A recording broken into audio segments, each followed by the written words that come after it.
శివ!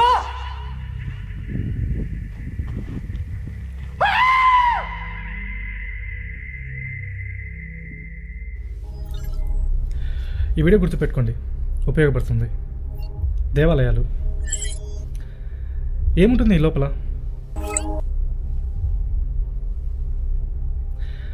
దేవుని రూపంలో ఉండే ఒక రాయి, కేవలం ఒక రాయి, అవునా? సరే, కాసేపు ఇప్పుడు దేవుని పక్కన పెడదాం, సైన్స్ గురించి మాట్లాడదాం. ఈ దేవుని కాసేపు పక్కన పెట్టి కాసేపు రాయిని రాయిగా చూద్దాం. ఇప్పుడు మీకు కొన్ని ప్రాథమిక విషయాలు చెప్తాను, వినండి. ఒకసారి ఆలయం దాని అంతర్నిర్మాణంలోకి వెళ్ళి చూద్దాం. ఇక్కడ చూస్తే ఒక గర్భగుడి, అందులోపల ఏదో ఒక రూపంలో ఉన్న ఒక రాయి. ఇది దాదాపు 6 నుంచి 7 అడుగులు లేదా పీఠంతో సహా ఒక 9 అడుగులు ఉంటుంది. ఇప్పుడు చాలామంది ఒక రాయికి ఇంత అలంకరణ ఎందుకు, ఏముంది అందులో, అదొక మూగరాయి, అలాంటి రాయిని మీరు ఎందుకు దేవుళ్ళ ఆరాధిస్తారు అని చాలామంది ఎగతాళి చేస్తుంటారు. విగ్రహాలను ఎగతాళి చేస్తున్న మూర్ఖులందరికీ ఇప్పుడు దాని వెనక ఉన్న సైన్స్ ఏంటో చెప్తా, వినండి. ఏంటిది? ఒక రాయి. రాయి అంటే ఏంటి? లోహాలు మరియు ఖనిజ లవణాల ద్వారా తయారైన ఒక శిల. మీరు ఏదో ఒక లోయలోకి వెళ్ళి గట్టిగా అరిస్తే ఆ రాళ్ళు ఏం చేస్తాయి? తిరిగి అదే సౌండ్ని, అదే ధ్వనిని మళ్ళీ వెనక్కి పరావర్తన చేస్తాయి, అవునా? ఇదొక బహిరంగ ప్రదేశం. శబ్దం ప్రయాణించి రాళ్ళని ఢీకొడతాయి. అప్పుడు ఆ రాళ్ళు ఆ ధ్వనిని లేదా శబ్దాన్ని వెనక్కి పరావర్తన చేస్తాయి. ఈ ప్రక్రియనే ఎకో అని పిలుస్తారు. ఇలా మీరు ధ్వని తరంగాలను ఎంత గట్టిగా అరిసి పంపితే దానికి అనుగుణంగా ఆ రాళ్ళు ప్రతిధ్వనిస్తూ ఉంటాయి. అందుకే మీరు ఒక చిన్న గ్యాప్లో 2-3 రకాల శబ్దాలు వింటుంటారు ఎప్పుడు అలా గట్టిగా అరిచినప్పుడు, ఎక్కడైనా లోయలోకి వెళ్ళి. విజువల్గా చూసేకి మాత్రం అక్కడ ఏం కనపడకపోవచ్చు, కానీ మనం దాన్ని వింటాం. కాకపోతే ఇది బయటి ప్రదేశం కదా. అదే మనం దగ్గరగా క్లోజ్గా ఉన్నటువంటి, అంటే మూసి ఉన్న ప్రదేశంలో చేస్తే ఊహించండి ప్రతిధ్వని ఎంత ఉంటుందో. అంటే బయటి ప్రదేశం కంటే చాలా ఎక్కువగానే ఉంటుంది, అవునా? సరే, ఒక గుడి లోపలికి వెళ్దాం. ఇక్కడ మనకు ఒక లింగం కానీ లేకపోతే ఒక విగ్రహం కానీ కనిపిస్తుంది. దానిపైన గాలి గోపురం అనే మూసి ఉన్న ఒక గోడ నిర్మాణం ఉంటుంది. అంటే ఆకాశాన్ని సూచిస్తున్నట్లు ఒక కొనతో ఉన్నటువంటి ఒక పిరమిడ్ ఆకారం. ఏ దేవాలయం లోపల కిటికీలు ఉండవు. గట్టిగా ప్యాక్ చేసినట్లు ఉండే రాతి గోడలతో ఒక ఖచ్చితమైన నిర్మాణంతో నిర్మించబడిన ఒక కట్టడం. అంతేకాదు, అందులోకి కాంతి కూడా ప్రవేశించదు. ఇప్పుడు కొంతమంది బ్రాహ్మణులు ఆ విగ్రహానికి ఎదురుగా నిలబడి కొన్ని రకాల శబ్దాలను పంపిస్తూ ఉంటారు. అది కూడా కేవలం నిన్న మొన్నటి నుంచో కాదు, కొన్ని వేల సంవత్సరాల నుండి. అలా ప్రతిరోజు ప్రతి దేవాలయంలోనూ ఉదయం నుండి మధ్యాహ్నం, సాయంత్రం, రాత్రి వరకు నిరంతరంగా ఆ ధ్వనులు చేస్తూనే ఉంటారు. అది కూడా కేవలం మంత్రాలే కాదు, గంట కూడా వాయిస్తూ ఉంటారు. అది ఇంకా కొన్ని దేవాలయాలు అయితే డప్పు చప్పులు కూడా చేస్తూ ఉంటారు. ధ్వనికి రూపం ఉంటుందని మన భారతీయులకు తెలిసినంతగా ఇంకెవరికి తెలియదు. కానీ కనీసం కొంతమంది అయినా ఈ లో ఐక్యూ పీపుల్ ఉంటారు కదా, వీళ్ళ కోసమే ఇప్పుడు చూపించబోయే ప్రయోగాలు ఒకసారి చూడండి. మామూలుగా కణాలు వివిధ రకాల ధ్వనుల కారణంగా వివిధ రకాల నమూనాలను రూపాలుగా ఏర్పడుతూ ఉంటాయి. నిగెల్ స్టాన్ఫర్డ్ ఒక అందమైన మ్యూజిక్ వీడియోని నిగెల్ స్టాన్ఫర్డ్ ఛానల్లో తయారు చేసి ఉంచారు. దీనిలో నీళ్లు, మంటలు, ఈ కణాలు ధ్వనికి ఎలా ప్రతిస్పందిస్తాయో దాన్ని వాళ్ళు చాలా అందంగా చూపించారు. It is a film to describe to you the effect of cymatic frequencies. మీరందరూ తప్పక చూడాల్సిన ఒక అద్భుతమైన ప్రయోగం అది. ఇక మానవ శరీర విషయానికి వస్తే, మన శరీరంలో దాదాపుగా 72% నీరు, ఒక 12% భూమి, 6% గాలి, ఒక 4% అగ్ని, 6% ఆకాశం ఇలా నిర్మితమై ఉంటుంది. మరి ఈ ధ్వనులు లేకపోతే శబ్దాలు మీ శరీరంపై ఎలాంటి ప్రభావం చూపదని మీరు అనుకోవచ్చు. కానీ చూడండి, ధ్వనికి నీరు ఎంత తీవ్రంగా ప్రతిస్పందిస్తుందో, అదేవిధంగా అగ్ని కూడా. నిజానికి విశ్వంలో ప్రతిదీ ధ్వనులకు అనుగుణంగా ప్రవర్తిస్తుంది. గతంలో యోగులు కూడా శబ్దమే అస్తిత్వానికి ఆధారం అని చెప్పారు. అంటే విశ్వంలోని ప్రతి రూపం కూడా ధ్వని యొక్క ప్రభావితమే. ఒకవేళ మీరు శబ్దానికి సంబంధించి ప్రావీణ్యం సంపాదించగలిగితే నువ్వు పంచభూతాలతో ఆడుకోవచ్చు. పూర్వం మునులు నీటి మీద నడవడమో, లేకపోతే గాల్లో మాయమవ్వడమో, గోడల గుండా వెళ్ళడమో ఇలా చాలా రకాలు చేసేవాళ్ళు. హ్యారీ పాటర్ సినిమాలు మీరు కూడా చూసే ఉంటారుగా. కాకపోతే ఈ హ్యారీ పాటర్ అనేది ఒక కల్పిత కథ. కానీ ఇక్కడ మన భారతదేశంలో ఇలాంటి వాటిని చేయగలిగిన నిజమైన యోగులు ఉన్నారు. కేవలం వాళ్ళే కాదు, మీరు నేను ఎవరైనా సరే శబ్దం మీద ఒక్క పట్టు సాధించగలిగితే మనమే చెయ్యొచ్చు. ఫస్ట్ అలా చెయ్యాలంటే మన ఇంద్రియాల మీద ఒక అతీతమైన అవగాహన అవసరం. ఈ ఇంద్రియాలపైన ఆధిపత్యం సాధించాలంటే ఏకైక మార్గం యోగా లేకపోతే సాధన. అంతేగాని ఏదో ఒక ప్రయోగశాలకు పోయి ఏదో ఒక గుడ్డి ప్రయోగం చేయడం ద్వారా మనం అలా చెయ్యలేము. ప్రయత్నించి విఫలమైన వాళ్ళు ఉన్నారు, ప్రాణాలు కోల్పోయిన వాళ్ళు ఉన్నారు. అంతేకాదు అలాంటి పరిశోధనలకి డబ్బులు పెట్టి వృధా చేసిన వాళ్ళు కూడా చాలామంది ఉన్నారు. కనుక ధ్యానం లేదా యోగా తప్ప సాంకేతికంగా వేరే మార్గం లేదు. కానీ యోగా అంటేనే చాలు చాలామంది జనాలకి ఎక్కలేని సోమర్థనం వస్తుంది. శబ్దం. నేను ఇక్కడ మీకు ఏం చెప్పాలని ప్రయత్నిస్తున్నానో మీరు దీన్ని ఇంకా బాగా తెలుసుకోవాలనుకుంటే యూట్యూబ్లోకి సెర్చ్ చేయండి, అక్కడ మీకు చాలా విషయాలు తెలుస్తాయి. ఇక ఆలయం లోపల ఉన్న బ్రాహ్మణులు ఏం చేస్తుంటారు, మంత్రాలు జపిస్తూ ఉంటారు. ఏమవుతుంది, ఆ శబ్దం వెళ్ళి ఆ రాయి తగులుతుంది. అలా తగిలిన శబ్దం వివిధ దిశల్లోకి పరావర్తనం చెందుతుంది. అది ఒక మూసి ఉన్న గది కదా, కాబట్టి శక్తి ప్రధాన ద్వారం గుండా బయటకు ప్రయాణం చేస్తుంది.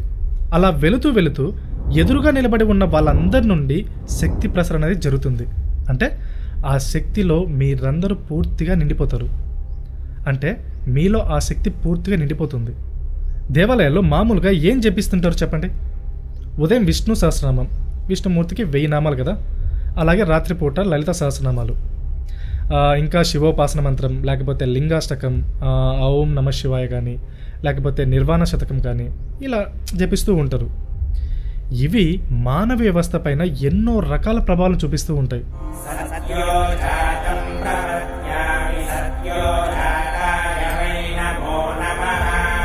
కాబట్టి ఈ ధ్వనులు మానవ వ్యవస్థపై ఎలాంటి ప్రభావాన్ని చూపుతాయో తెలుసుకోవాలని మేము మా టీం అనుకోవడమే కాదు, నిజంగానే ప్రయోగం చేయడానికి, అంటే మానవ మెదడు మానవ వ్యవస్థపై ఈ ధ్వనుల ప్రభావాన్ని నమోదు చేయడానికి ఒక న్యూరో సర్జన్ దగ్గరికి వెళ్ళాం. మేము ఈజీజీ పరీక్షల కోసం మా స్నేహితుడు రాహుల్ తీసుకున్నాం. దీనినే ఎలక్ట్రోఎన్సెఫాలోగ్రఫీ అని అంటారు.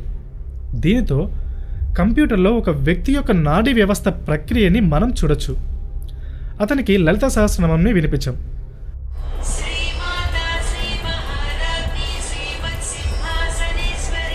రాహుల్ రిలాక్స్ ఫేజ్ ఒకసారి ఫస్ట్ నుంచి చూసాను. రైట్.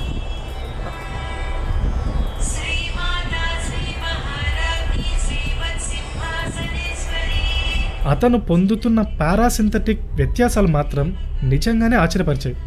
ఓ మై గాడ్, అప్పుడు అర్థమైంది ఈ ధ్వనులు ఏ విధంగా ఇంజనీరింగ్ చేయబడ్డాయంటే ఇవి మీ పారాసింథటిక్ నాడీ వ్యవస్థలోకి వెళ్ళి 3 నుంచి 5 నిమిషాల లోపల మిమ్మల్ని గాఢ నిద్రలోకి తీసుకెళ్తాయి. మొదటిది, ఈ మంత్రం దాదాపు కొన్ని వేల సంవత్సరాల నుంచి వాడబడుతుంది. అలాంటి మంత్రాలు లేకపోతే ధ్వనులు పారాసింథటిక్ నాడీ వ్యవస్థపై ప్రభావం చూపుతాయని ఆ కాలం ఋషులకు ముందే ఎలా తెలిసింది? ఇలా వాళ్ళ రాత్రిపూట వినేవాళ్ళు, అలాగే ఉదయం పూట విష్ణు సహస్రనామాలను జపించేవాళ్ళు. ఇలా ఈ మంత్రాలు లేకపోతే శబ్దాలు ఉదయం పూట వింటే అవి మిమ్మల్ని ప్రశాంతమైన మానసిక స్థితిలోకి మేల్కొనేలా చేస్తాయి. నేను ఖచ్చితంగా చెప్పగలుగుతాను, మీలో చాలామంది పొద్దున లేయాలంటే చాలా బద్ధకంగానో, ఇబ్బందిగానో, లేదా చిరాకుగానో, అసలు లేవాలంటేనే చాలా ఇబ్బందిగా లేస్తుంటారు, అవునా? ఒకవేళ మీరు ఉదయం పూట కనుక ఈ విష్ణు సహస్రనామం వింటుంటే అది మీ మెదడులోని అన్ని రకాల ఇబ్బందులు క్లియర్ చేస్తుంది. అప్పుడు నిద్ర లేవగానే ఒక ప్రశాంతమైన ఫీలింగ్తో ఉంటారు మీరు. కావాలంటే ఇప్పటికీ తిరుపతికి వెళ్ళి చూడండి, అక్కడ ఉదయం పూట అయితే కనుక విష్ణు సహస్రనామాలని, రాత్రిపూట లలిత సహస్రనామాలని జపిస్తూ ఉంటారు. మన ప్రాచీన ఋషులకు ఉన్నంత లోతైన విజ్ఞాన శాస్త్రం అవగాహన కానీ, లేకపోతే మన మానవ వ్యవస్థపై ఉన్నటువంటి లోతైన అవగాహన కానీ చూడండి, అప్పట్లోనే ఇదొక స్పష్టమైన శాస్త్రంగా అభివృద్ధి చెందింది. అదే దేవాలయాల్లో ఆచరించబడుతుంది కూడా ఇప్పటికీ చాలామందికి దేవాలయాల్లో వారు ఎందుకు ఇలా ఆచరిస్తున్నారో కూడా తెలియకుండా చేస్తుంటారు. ఇలా మేము కొన్ని ఊళ్ళలోకి వెళ్ళి పూజని అడిగినప్పుడు వాళ్ళు చెప్పిన విషయాలు ఏంటంటే వాళ్ళు చాలా సంవత్సరాలు చేస్తున్నారని. దేనికి అంటే ఇట్లా ఆరోగ్యానికి మంచిదనో, లేకపోతే డబ్బులు వస్తాయనో, లేకపోతే సంతానం కలుగుతుందనో, ఇలా మొదలైన చెప్పారన్నమాట. దేవాలయాలు శిథిలావస్థ చేయడానికి ఇది కూడా ఒక కారణం. ఎందుకంటే సరైన అవగాహన లేకపోవడం, దీని వెనుక ఉన్న సైన్స్ గురించి ఎవరూ మాట్లాడకపోవడం. ఏంటి ఈ శబ్దాలు, ఎందుకు వారు ఇలా మంత్రాలు జపిస్తుంటారు, ఏంటి ఈ రాళ్ళు, ఎందుకు ఈ గుడి, ఎవ్వరు దాని గురించి మాట్లాడరు. పూర్వం నుండే దేవాలయాల చుట్టూ ఒక అద్భుతమైన సంస్కృతి అభివృద్ధి చెందింది. ఇది మీ జీవితాన్ని ఎలా నిర్వహించాలి అనే ప్రతి భావన గురించి మాట్లాడుతుంది.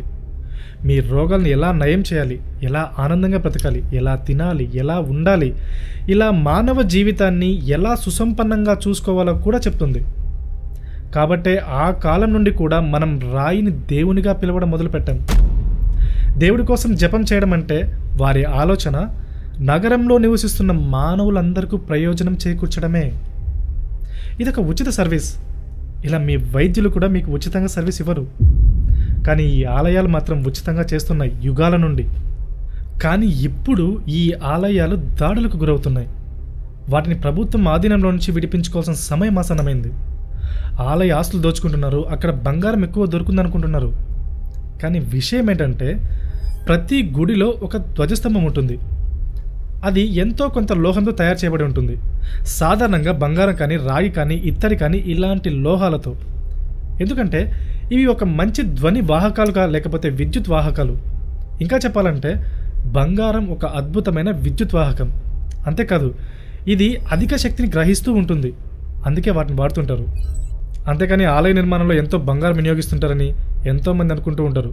చెప్పండి వాళ్ళకి ఈ వీడియోతో, అక్కడ బంగారం ఒక్కటే కాదు అన్ని రకాలు ఉపయోగిస్తుంటారని. గుడి అనేది ఒక స్పష్టమైన విజ్ఞాన శాస్త్రం. అదొక అత్యంత అధునాతన ఇంజనీరింగ్ వ్యవస్థ. ప్రస్తుతం ఉన్నటువంటి ఆధునిక విజ్ఞాన శాస్త్రం దగ్గర కూడా దీనికి సంబంధించి ఎలాంటి క్లూస్ లేవు. ఒకసారి ఆలయ రూపకల్పన విజ్ఞానం చూడండి. శబ్ద తరంగాలు గర్భగుడిపై ఉన్నటువంటి గోపురం ద్వారా ప్రతిధ్వనిస్తూ ప్రయాణించి ఆ శక్తి తరంగాలను నేరుగా వెళ్ళి ధ్వజస్తంభాన్ని అంటే యాంటెనాని తగులుతాయి. ఆ శక్తి ధ్వజస్తంభ రూపంలో నిల్వ చేయబడి ఉంటుంది. తరువాత అక్కడి నుండి ఆ శక్తి ఊరు లేకపోతే ఆ పట్టణం మొత్తం ప్రసరింపజేయబడుతుంది. ఈ శక్తితో నిల్వ ఉన్నటువంటి ధ్వజస్తంభాన్ని ప్రజలు తాకుతూ ఉంటారు. చాలామందికి తెలియదు వాళ్ళు ఎందుకు అలా చేస్తున్నారు. మీరు హిందువైనా, ముస్లిం అయినా, క్రిస్టియన్ అయినా, ఏ మతమైనా కానీ ఒక్కసారి మీరు అక్కడికి వెళ్ళారంటే ప్రతి ఒక్కరూ ఆ శక్తిని పొందుతారు. అందుకే గుడి నుంచి బయటకు వచ్చిన తర్వాత చాలామందికి ఏదో ఒక తెలియని మనశ్శాంతిగా ఉంది, లేకపోతే ఆహ్లాదకరంగా ఉందిరా అంటుంటారు. ఇలాంటి డిజైన్ మసీదులో కానీ, చర్చిలో కానీ కనపడదు. కేవలం మసీదు, చర్చిలే కాదు, ఈ భూగోళం పైన మీరు ఎక్కడికి వెళ్ళినా ఏ విధమైన ఇంజనీరింగ్ చూసినా కూడా మన దేవాలయాల ఇంజనీరింగ్ కొట్టనలేదు. ఇది తిరుగులేనిది, భారతీయ విజ్ఞానం సాటిలేనిది. మరి అలాంటి ఈ విజ్ఞానం గురించి మీలో ఎంతమంది తెలుసు? ఇలాంటి విగ్రహారాధన ఎగతాళి చేసే మూర్ఖుల్ని ఇప్పుడు మనం ఏమని పిలిచొచ్చు? అలాంటి వాళ్ళకి అసలు మెదడుందా? దేవాలయాన్ని కూల్చివేసేలా ప్రజలను ప్రేరేపించే వాళ్ళు మనుషులు కానీ మనం అనుకోవచ్చా? అలాంటి వాళ్ళల్లో జంతు స్వభావం ఇంకా సజీవంగానే ఉందని చెప్పుకోవచ్చు. ఇప్పటికైనా ఆలోచించండి. ఆలయ నిర్మాణంలో ఉపయోగించిన శాస్త్ర సాంకేతిక విజ్ఞానంతో పోలిస్తే ప్రస్తుతం ఉన్నటువంటి ఆధునిక శాస్త్రం ఇంకా శైశవ దశలోనే ఉంది. మీరు ప్రవీణ్ మోహన్ గారి ఛానల్ ఒకసారి చూడండి. ఆయన దేవాలయాలపై చేసిన వర్క్ మైండ్ బ్లోయింగ్ అనిపిస్తుంది. మన ప్రాచీన యోగుల యొక్క సాంకేతిక పరిజ్ఞానం తెలుసుకోవడానికి దయచేసి మీరు ఆ అద్భుతమైన ట్రావెల్ వీడియో చూడండి. ఇక పాఠశాల విద్యాలయాలకు వస్తే సైన్స్ పేరిట వాళ్ళు బోధించేదంతా హాస్యాస్పదమైన చెత్త అని చెప్పచ్చు. ఏముంది అందులో? మన పూర్వీకులు మనకు ఇచ్చినటువంటి అద్భుతమైన విజ్ఞానం ఏ ఒక్క పేజీలోనే ఉందా? ఈ వీడియోలు చూస్తే ప్రస్తుతం ఉన్నటువంటి ఆధునిక విజ్ఞాన శాస్త్రం ఎలాంటి క్లూ లేని విషయాలను అక్కడ అంటే ఈ దేవాలయాలు తెలుసుకుంటారు. ఇవి వేల సంవత్సరాల క్రితం నిర్మించబడ్డాయి. ఈ రోజుల్లో ఉండే తరం వాళ్ళు నానా రకాల డ్రగ్స్కు అలవాటు పడిపోయి వాళ్ళ శరీరాన్ని ఏదో సుఖాల కోసం నిధులకు పంపించుకుని ఉంటారు. భూమి మీద ఉండే ఏ తాగుబోతునైనా సర్టిఫైడ్ ఫూల్ అనొచ్చు. ఎందుకంటే మీ శరీరానికి విశ్రాంతి ఇవ్వాల్సిన బోనిచ్చి వినాశనం చేసుకుంటున్నారు. అరే, మీ దేహానికి విశ్రాంతి ఇవ్వడానికి ఒక అందమైన మార్గం ఉన్నప్పుడు ఈ మద్యం, డ్రగ్స్ ఇలా ప్రత్యామ్నాయాలు తీసుకుంటే ఇంతకు మించిన బాధాకరమైన విషయం ఏమైనా ఉంటుందా? రాష్ట్ర ప్రభుత్వాలు తమ ఆదాయాలను సమతుల్యం చేసుకోవడానికి మద్యపానాన్ని ప్రోత్సహిస్తుంటే అది మూర్ఖత్వానికి ప్రతిరూపం అనుకోవాలా, లేకపోతే ఇంకేమైనా అనుకోవాలా? రాష్ట్రాన్ని నడపడానికి ఇంత భయంకరమైన మార్గమా ఇది? ఇలాంటి దారుణమైన ప్రభుత్వాలు దేవాలయాలు నిర్వహించడం. అయ్యో దేవుడా! ఇప్పుడు రాయి లోపల ఉన్నటువంటి దేవుణ్ణి గుర్తు చేసుకునే సమయం ఆసనమైంది. ఇది కేవలం మూగ రాయి కాదు, ఒక రాయిని దేవుడిగా చేయడం వెనుక ఉన్న ఒక పెద్ద సైన్స్. ఎంతోమంది మిస్టిక్స్ ఒక రాయిని ప్రాణం ఉన్న జీవిలా మార్చడానికి తమ జీవితానికి సంబంధించిన శక్తినంతా ధరపోస్తుంటారు. అలా ధ్యానలింగాన్ని ప్రదర్శించిన వాళ్ళకి ఉదాహరణే సద్గురు. చాలామందికి ఇది కేవలం ఒక రాయి మాత్రమే, కానీ కొంతమందికి అది ప్రాణంతో ఉండే ఒక శిల.